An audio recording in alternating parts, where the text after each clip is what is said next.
First, I'd like to just start out getting your general reaction today to the impeachment hearings on the Hill.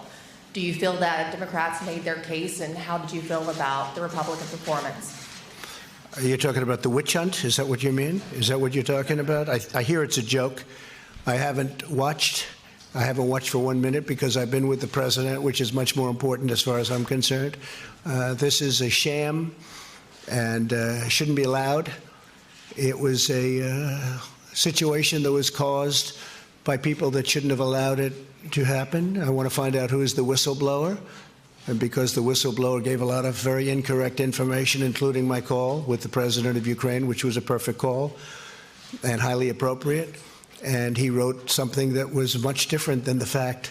I want to find out why the IG, why would he have presented that when, in fact, all he had to do is check the call itself and he would have seen it. I'm going to be releasing, I think on Thursday, a second call, which actually was the first of the two. And you'll make a determination as to what you think there.